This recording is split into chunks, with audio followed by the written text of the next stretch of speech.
Libre ang aming pananghalian sa loob ng siyam na araw. Kumusta? Ako si Francis ng Breeze Yuan, kaya tara, samahan ninyo ako sa aking kwento at istorya, vlogs at iba pa.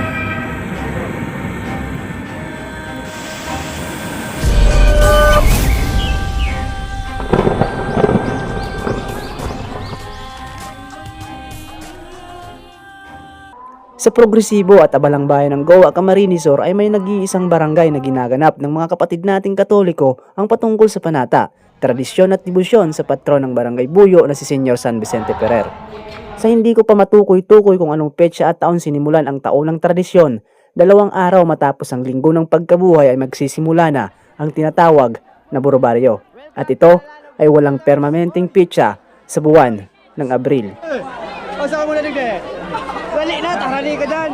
Ermita o chapel ang tinuturing na tahanan ni Senyor San Vicente, at sa unang araw dadalhin ng patron mula sa kanyang tahanan patungo sa bahay ng kabo o host para opisyal lang simulan ang 9 na araw na tradisyon patungkol sa panata at debosyon.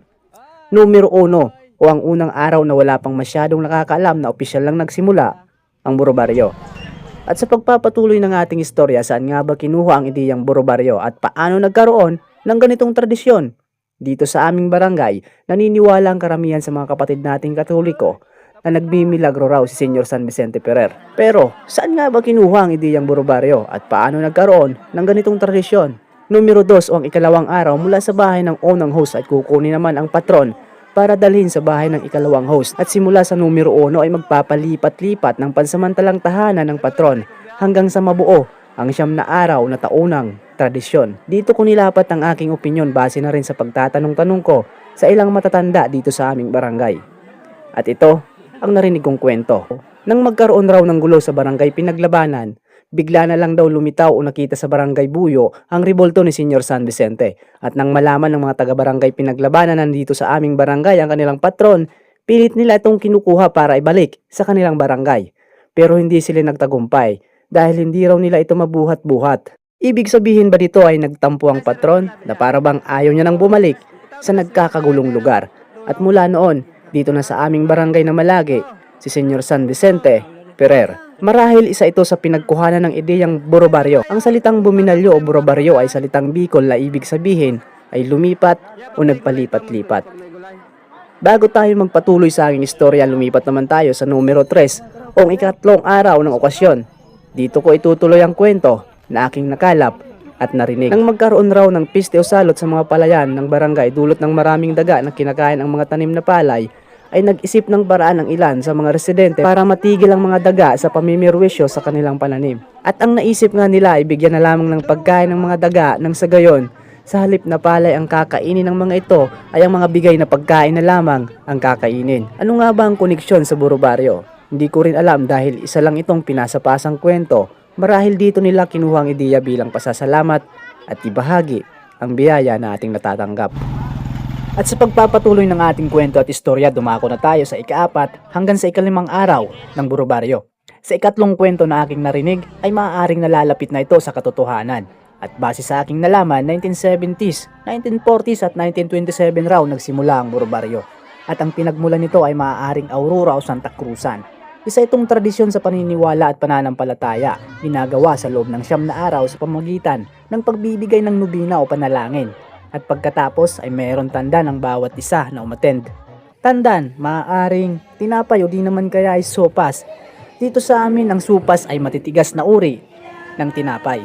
Maliban sa pagbibigay ng nubina o panalangin, idinagdag ng mga matatandang nananampalataya ang pamimigay ng pagkain ng libre sa loob ng 9 na araw.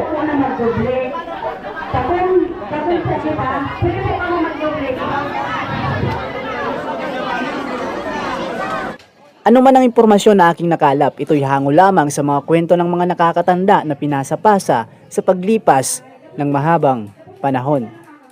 At para sa exciting part, tara, samahan ninyo ako sa numero 6 hanggang 7. Naaalala ko pa na ang tawag ng classmate ko sa Barangay Buyo ay Land of Great Eaters.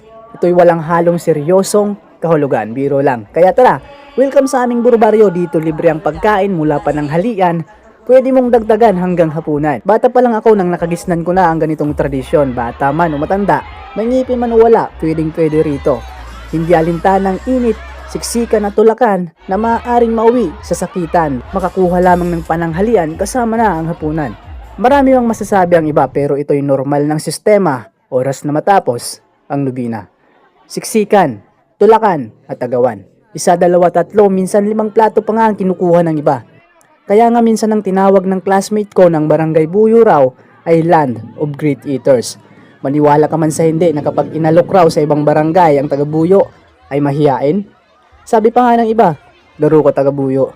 Pero sa ganitong okasyon, parte na ng tradisyon ang kumuha ng sobra pa sa isa. Taga-Buyo nga ni. Dumako na tayo sa ika-8 araw o numero 8 ng Burbaryo. Hindi lang ito patungkol sa paniniwala, pananampalataya, tradisyon at debosyon. 5. Bagkus patungkol rin ito sa kahandaan ng kabo o host.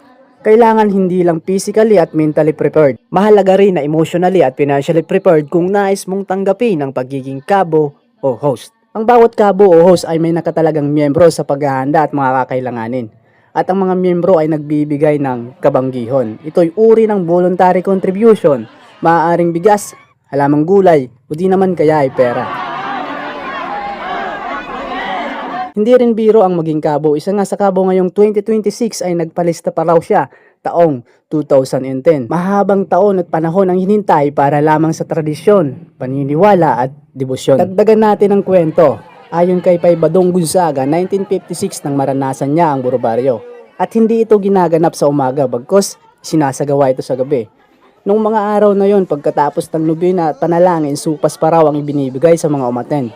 Ang supas ay matitigas na uri ng tinapay, baka alam mo ang tango o di naman kaya yung steak bread. Alam mo ha? At ayon pa sa kanya, 1957 onwards, pinasimulan raw ng nagngangalang Jorge Almazar ang pagkakaroon ng kabo. At dito na raw nagumpisa ang pamimigay ng kanin at ulam sa halip na supas. Ganun pa rin, gabi sinasagawa ang okasyon at hindi pa raw plato ang ginagamit noon kundi barani. Ang barani ay bakbak ng puno ng saging. In my 30 years of existence, naranasan ko pa noon ang ganitong uri ng lagayan ng pagkain sa tuwing dadalo ako ng Burbaryo. At sa paglipas ng panahon, binago na ang sistema. Hindi na gabi sinasagawa ang Burbaryo bagkos sa umaga na. Anong dahilan? Dahil gabi nga sinasagawa nung araw, nakikita na lang daw kinaumagahan ang mga kalat-kalat na kanin kung saan-saang gilid. Kaya mula noon, umaga na sinasagawa ang Burbaryo para maiwasan ang pagsasayang ng pagkain. At isa pa nga ang nawala sa tradisyon, yung tugtugan tuwing gabi ng okasyon. At dumako na tayo sa ika-9 na araw o numero 9 ng Burbaryo. At dito na magtatapos ang taunang tradisyon meron ang aming barangay. Iba-iba man ang paniniwala, isa lang ang nais kong ipakita. Ang ipakita ang isa sa pagkakakilanlan ng aming barangay. Ang paniniwala ay mananatiling paniniwala. Bawat lugar may kwento. Bawat pangyayari may dahilan. At tayo, bilang tao ay may responsibilidad na alamin ang katotohanan. Ang tunay na katotohanan. Sa muli ako si Francis na nagsasabing maraming salamat sa pagsama sa aking kwento at istorya, vlogs at iba pa. Padagos.